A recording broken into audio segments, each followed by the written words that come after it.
जब निरंतर भगवत चिंतन चालू होता है तो ये लीलाएं शुरू हो जाती है। कहीं कहीं प्रभु विराजमान, कहीं कोई लीला, कहीं कोई भाव, कहीं वो हर समय इसी में भूल जाता है। तभी तो देश शुद्धि का विस्मरण हो जाता है, पता नहीं कुछ रात दिवस का। पर इस स्थिति को प्राप्त करने के लिए जैसे सत्संग की महिमा ऐसे कुसंग की भी महिमा है।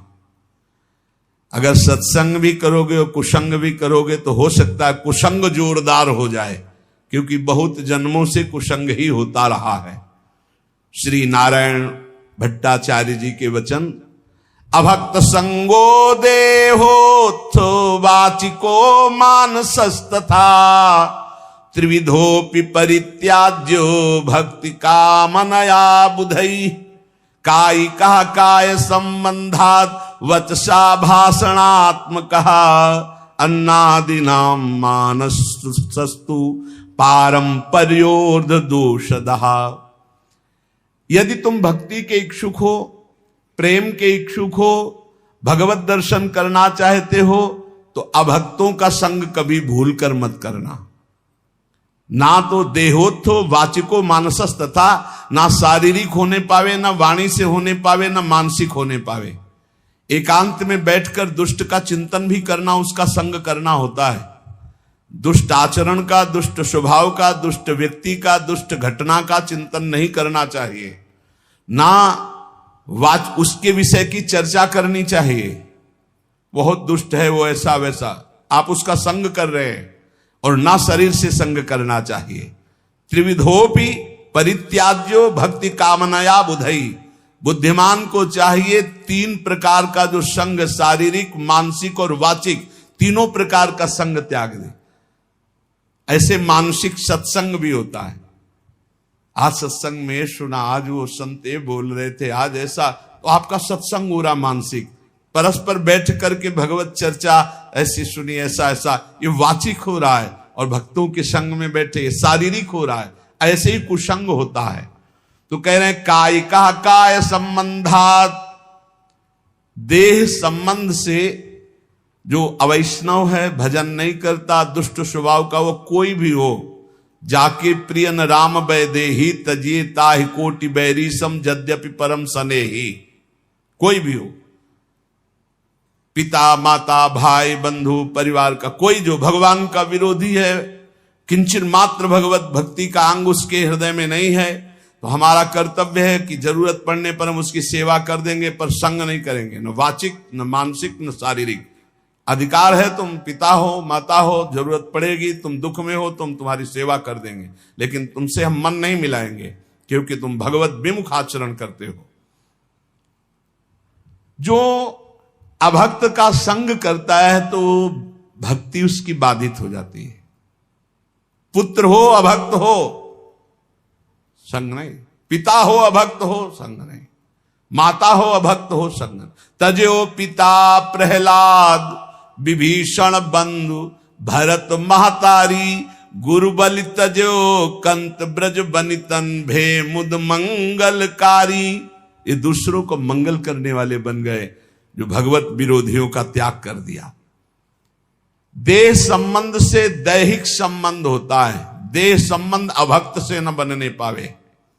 उसके पास बैठना, उसके संभाषण करना, किसी भी तरह की दोस्ती हमारी अभक्त से नहीं होनी चाहिए। जो भगवत विमुख है बिल्कुल नहीं। भगवत विमुख अगर संग किया तो पक्का भक्ति में बाधा पड़ जाएगी, पक्का बाधा पड़ जाएगी।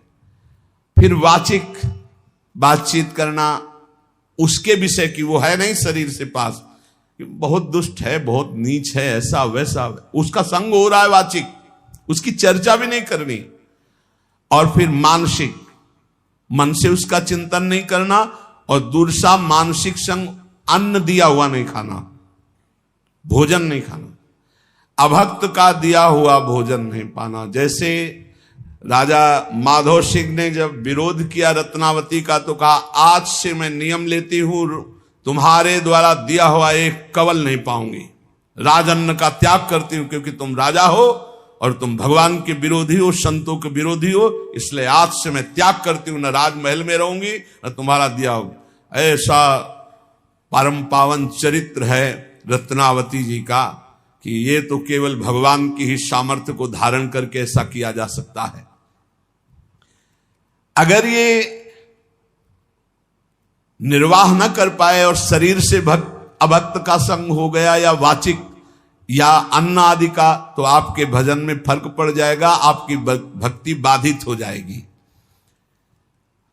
और हृदय में किसी जाति पक्ष का गर्व नहीं होना चाहिए भगवान की भक्ति में,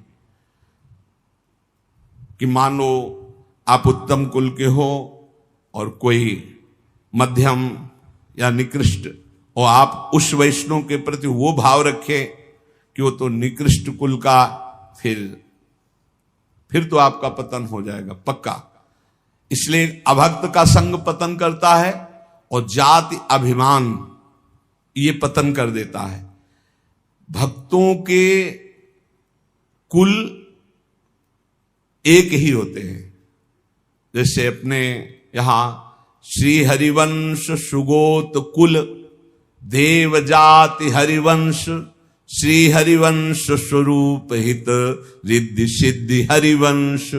किसी से कभी नहीं पूछा होगा आज तक, किसी से नहीं कि आप किस जाति के हो, कभी नहीं। हमारी सत्ता ही नहीं है, हमारे यहां सत्ता ही नहीं है, न जाति की न कुल की न इसकी मर्यादा, इसकी कोई सत्ता नहीं। सत्ता इतनी है कि तुम हरि के प्राप्ति के मार्ग में कदम रख रहे हो तो तुम श्री हरि के हो, बस। कल हम ऐसे विनोद में कह रहे थे अपने साधकों से कि यार अगर हमसे कोई पूछे कि ये संत कहां के हैं तो हम नहीं बता पाएंगे, तो लोग कहेंगे कि बाबा झूठ बोल रहे हैं। सच्ची मानिए, इतने सब जन है, हमको आज तक नहीं पता कि ये कहां के हैं, ये किस जाति के हैं, कुछ नहीं। बस जुड़े और नाम दे दिया, बोले अमुक शरण और बस सेवा, बस इतना ही हमारा बातचीत है। इसके बाद हम नहीं जानते कि आप लोग किस क्षेत्र के हैं, किस जिला के हैं, आपकी क्या जाति है, क्या कुल, हम बिल्कुल नहीं जानते। अब आप सोचो, कोई मानेगा 10-10 साल हो गए, 12-12 साल हो गए, ये नहीं जानते कि कहां के, नहीं जानते। एक भी साधक का हमने कभी नहीं परिचय पूछा, तुम किस जाति के हो, किस कुल के हो, और तुम्हारा गांव का नाम क्या है, तुम कहां से आए हो, तुम्हारा आधार कार्ड क्या है। हमारा सबका आधार कौन है, श्री हरि श्री प्रिया जी, बस इतनी बात हमारी। अब हमसे पूछा जाए ये कौन है तो कहेंगे अमुक है। कहां के हैं, वृंदावन के हैं। किस जाति के हैं, हरिवंश गोत्र के हैं। बस इतना ही हमें पता है। और शाम मिलकर के एक जगह बैठकर पाते हैं, एक जगह रसोई बनती, श्री जी का भोग लगता है। इतना भी फर्क नहीं है कि आप अमुक कुल का अमुक कुल।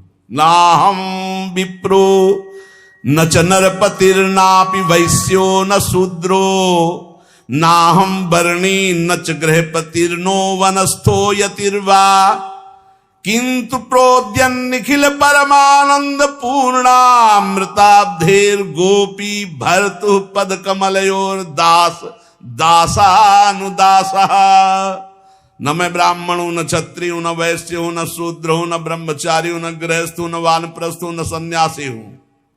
भैया हो कौन? बोले परमानंदमय अमृत के उमड़ते हुए महासागर रूप गोपीकांत श्री कृष्ण चंद्रजू के चरण कमलों के दासों का दास हो, ये हो।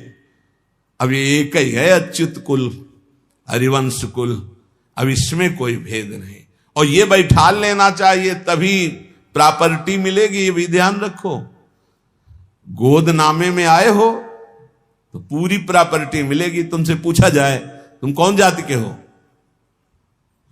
क्या उत्तर दोगे? सीधा उत्तर तुम्हारा क्या होगा? हरिवंश जाति। हरिवंश कोई जाति होती है? तो हम तो हरिवंश जाति, श्री हरिवंश सुगोत कुल देव जाति हरिवंश। हमारी जाति हरिवंश, हमारे कुल हरिवंश, हमारे देवता हरिवंश, हमारी देवी हरिवंश, हमारे इष्ट हरिवंश, हमारा सब कुछ हरिवंश। हरिवंश हा हरि रा राधा बा वृंदावन सा सहचरी। वृंदावन में सहचरियों के मध्य में विराजमान श्यामा श्याम ही हमारी जाति है, वही कुल है, वही देवता है, वही सब कुछ है। जैसे वैष्णव जनों से पूछो आपका कुल क्या है तो कहे अच्युत कुल। आपका गोत्र क्या है? अच्युत गोत्र। यही ठसक होनी चाहिए, यही, इसमें चूक नहीं होनी चाहिए। अब पूर्व की बात नहीं होनी चाहिए। आप किस जाति से हो? हम जिस जाति के श्यामा श्याम है उस जाति के हैं, पक्का बैठा होना चाहिए। कौन से कुल के हो?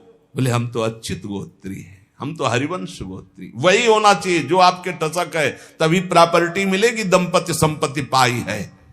हरिवंश प्रताप ही जानत है, हरिवंश प्रबोध प्रमाणत है, हरिवंश सुसर्वस्व है तिनके, सुख संपत्ति दंपति जो जिनके। ए चूकना नहीं। ना हम विप्रो न च नरपतिर्नापि वैश्यो न शूद्रो ना हम वर्णी न च गह प्रतिर्नो वानस्थो यतिर्वा। न मैं ब्राह्मणो न क्षत्रियो न वैश्यो न शूद्र हूं, न मैं ब्रह्मचारी हूं, न गृहस्थो न वानप्रस्थो न सन्यासी हूं।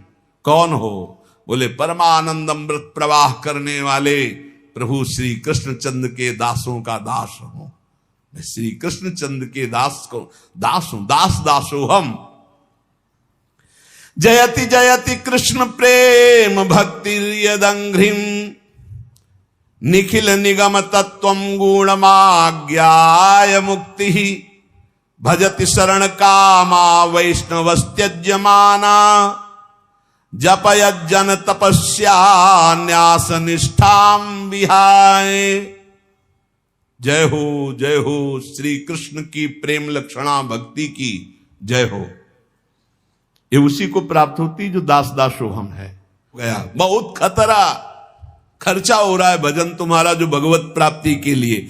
सफलता मैंने प्राप्त की, अपनी बुद्धि का बल, अपनी बुद्धि का कला कौशल घमंड, ये परमार्थ से भ्रष्ट कर देता है।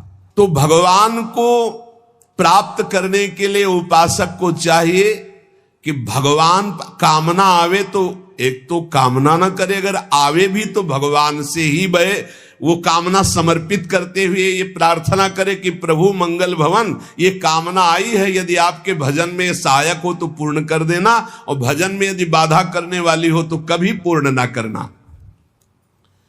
जब भगवान, बहुत ध्यान से सुनना, किसी पर विशेष कृपा करते हैं तब सबसे पहले उसकी सुविधाओं का नाश कर देते हैं।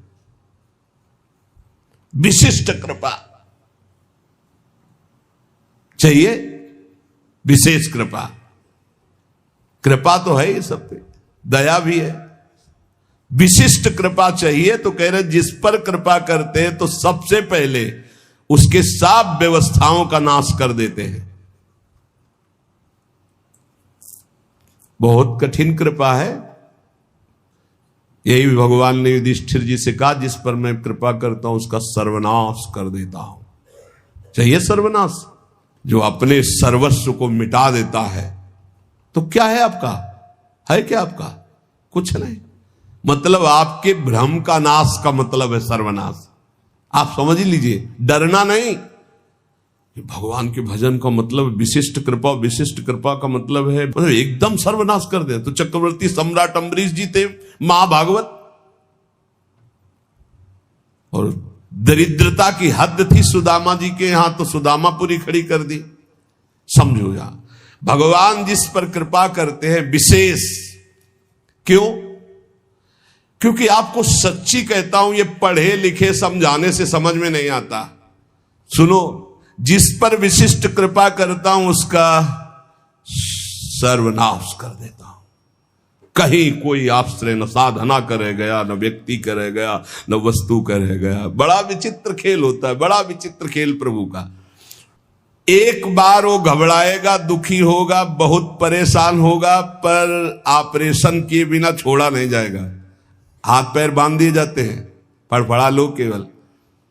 कहां जाओगे अब? कहां जाओगे? भाई नहीं कोई, कहां जाओगे अब? करोगे क्या करोगे? कोई रास्ता ही नहीं है। एक ऐसा प्रभु फांसते हैं। भगवान से प्रार्थना करो कि फांस ले आपको, छुट्टा न रहे आप, बड़ी कृपा हो जाएगी। ऐसा फांस लेते कि उनके सिवा कोई है ही नहीं। करे तो क्या करे? कोई है ही नहीं। कोई मतलब कोई रास्ते नहीं। जाऊं तो जाऊं कहां? जाऊं तो जाऊं कहां? कोई रास्ता ही नहीं है। बड़े कृपालु है, बड़े कृपालु है। सब माया मोह का पर्दा फांस करके ऐसे। और सुनो, भगवान उसका अपमान करवाते हैं, भगवान उसका उपहास करवाते हैं। बहुत ध्यान से सुनना है, इसलिए कह रहा हूं कि प्रश्न होते हैं कि हमारा बहुत उपहास होता है, तिलक न लगाऊं क्या, कंठी न बांधूं क्या, चलेगा? क्योंकि लोग उपहास करते हैं। घर में ऐसा कहते हैं, सेवा न रखूं क्या? तो क्या समझते हो, भगवान के मार्ग में चलने के लिए जब एक संसार का पति वर्ण करती है तो ठसक से सुहाग भर के चलती है, वो किसी के उपहास को डरती है।